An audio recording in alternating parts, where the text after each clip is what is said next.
her impenetrable wall. You just can't approach through her. She zones people out so well.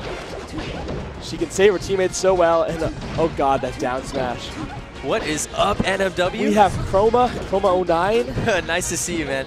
See you too. Nice to see you. You entered doubles, Chroma? I did. Me and one of our streamers, SD Ashcon. We Okay. did. Oh yeah. Pretty reasonably mediocre. We're pretty happy.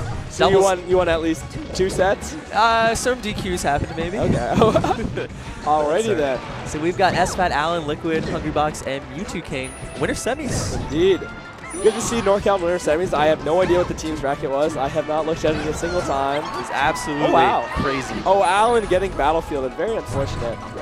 Love to see SFAT and Allen go deep in this. They're a really solid team, and they play a lot. Yeah, they haven't teamed. Oh my God, that punish. Good conversion there. Okay, if Mew2King were next level, he would have tried to needle HungryBox out of the up smash, which was clearly being charged. Allen with 1 stock. Oh no! Oh my God! No! Oh God, that is the worst. Ruthless. Okay, good job interrupting that up tilt rest. Oh God, he's just going for it indiscriminately. It's team, yes, so I indeed. mean, Mew2King can save. Yeah, dude, the risk reward is so skewed such that you want to go for it. Like, your partner can just help you if you This win. was close like 2 seconds ago. I mean, he got 4 rests. Oh, 5. Maybe I made up the number. Maybe it was 1 rest. It's a lot. It was a lot, yeah. It's a big number of rests. NorCal is really going to have to rethink what's going on. It's hard to even say if it's just team strategy or just this. I'm going to say the strategy should be roll away from HungryBox if you can. Also, I mean, SFAT got rested out of an up throw combo. Just got to be tighter on the timing. It's got to be misspacing from the Fox, but it's just such a surprise every time they throw it out. You know, HungryBox definitely not one to shy away from the cheesy setups. No, not at all. He's been roll outing a lot. That is probably the best example we could come up with. Okay. Okay, so a mountain for Allen to climb, and now he's up in heaven. All right, that's game 1. So what are they going to do? Play a lot better. Sometimes you just have to go back to it and say, we just kind of played a little bit like Busters. Yeah. Not that they played bad in any sense of the word. I think Pokemon Stadium would be a good counter pick, but since I think their plan will probably just be play better as well, they might not think about it that much. Okay. FD, everyone in NorCal at least always goes to FD, so. Interesting. Why is that? Just in general, FD is like probably the most standard team stage. It simplifies things to like a very few factors that are very important. So, one, once you stand with somebody between you, they're completely helpless because they can't escape to platforms. Absolutely. 2, once you're separated from your teammate, you can't get back. Yeah, you can't get back together, so that favors good teamwork. But then also, it favors good singles because it forces more single situations. And the last thing I'd say is because there are no platforms, the recovery, the team ledge guards are very, very simple. There's no mix-ups in that regard. It is true, you know, cover ledge and then cover stage, just like that. So, unfortunately, HungryBox makes it a hell of a time to ledge guard Mew2King. Oh God, he's everywhere. Yeah. You know, in singles, you do that flowchart where you do regular get up and you punish the poof landing. Like, you don't have the time in teams, man. It's just not going to happen. And Mew2King is incredible at exploiting that. Oh, a team save goes awry. Yeah, the 2-stock swing trying to get that save right there. But you actually have to make those types of, overextensions against top teams like this. I don't like Allen trying to challenge Mew2King right there. Just get out and make sure your team doesn't get cornered. Stitch face, is it? No, it's not. Okay. Hard to say. Yeah, it was hard to say. I mean, Mew2King, even from across the stage, saved HungryBox out of his rest by needling him. Yeah, it's still a close match, though. Absolutely. And they're both capable of making this happen. Allen's been fighting a lot. I really would like to see some more one-unit type stuff. One unit being a NorCal team's mentality and team name as well in the past, where you move together as one unit, inspired by the movie 300, and the Phalanx, they live and die by their collective strength. Roll out. Oh, and roll out is... Oh, God, Allen. Okay, that was smart. Crimson Blur has theorized that the idea on that is to get hit on the side of the stage when she's coming back. Okay. So pop it. It's like one of the Crimson silly setups where it's like... I can see that, though. Oh, Mew2King with terrible DI, dying at 80. Straight out of there. That's a stitch. That's a stitch. All right.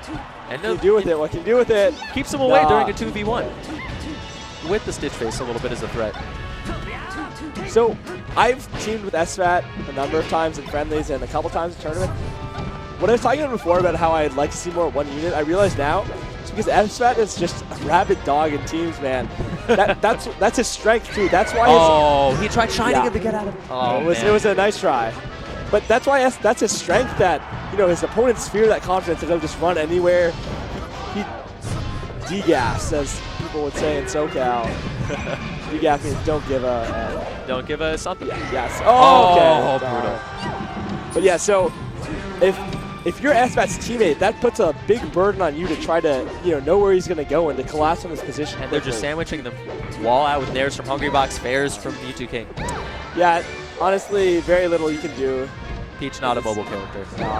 Peach isn't a terrible 2-on-1 character, but these two characters are probably the hardest counters to Peach in the game. So, oh boy, good luck, Alan. This is the best of 5? Yep. Okay, so we're gonna go to game 3. We got that nice showdown overlay at the top. Shout outs to Showdown Smash, always keeping us informed, even when I'm not. Yeah, you guys should really subscribe to this channel. He brings such good content. Absolutely. Get such good emotes. And then, if not, please click that follow button in the lower left of the screen. Click it. Yeah, that's free. It doesn't take any effort. And then there's the subscribe button, which is beautiful too. So for those of you that are, the newer players learning about teams, a great place to look is, Nick's very own Teams Guide. Oh yes, thank you for the plug. You can just Google Teams 101 by NMW. I haven't been as explicitly talking about the concepts, but yeah.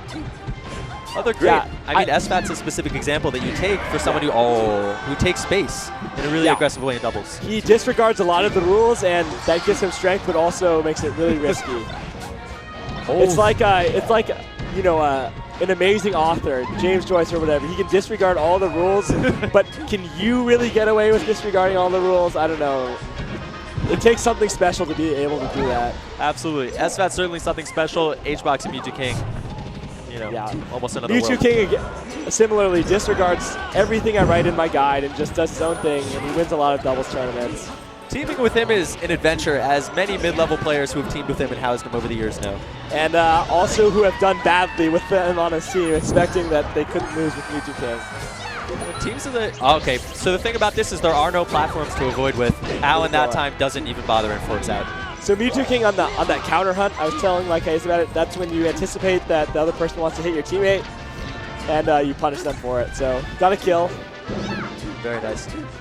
Smart team's awareness there. Okay, they're being a little bit more careful about HungryBox right now. Right there, see Mew2King, he likes to play near the ledge, so he's totally zoned out from HungryBox. And HungryBox is just stuck in a 2v1 for a while there, actually. I mean, Mew2King's strategy is basically like throw needles while your teammate 2-on-1s. Yeah. It's really hard.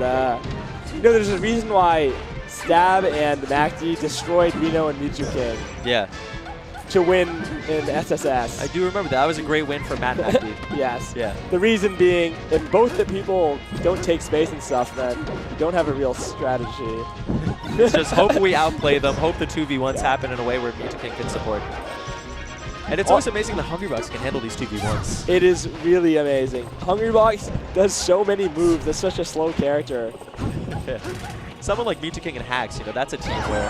Right. I can see how the Fox Hacks, with that speed, could try to do 1-on-2s, but man, it's a nice lead we've got here. Yeah, NorCal really pulled their stuff together. Let's go, NorCal.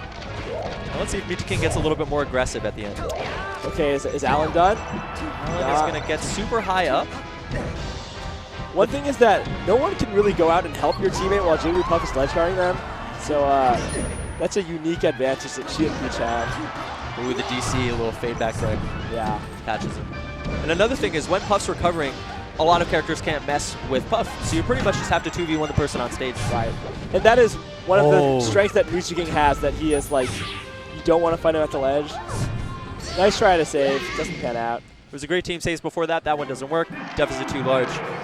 Okay, we're going to game 4. Mew2King always does that hand wave thing as if he's there's some kind of excuse or something. And the moon was in this spot, Yeah, man, it's regardless of what happens, I feel like he always does that same gesture. I wonder what it means to him. I have no idea. Maybe he just learned that gesture, so he implemented it too heavily in his real-life interaction game. Oh, man. Okay, so we're going to Dreamland. It's going to be extremely difficult to kill Puff and to kill Sheik. Get a solid wedge.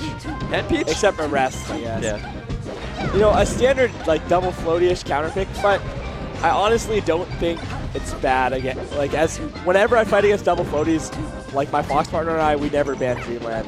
We just win the neutral a lot, man. So much maneuverability, and man, when you can retreat with so much stage behind you, how do floaties really rush you down? Double slap burst. Yeah.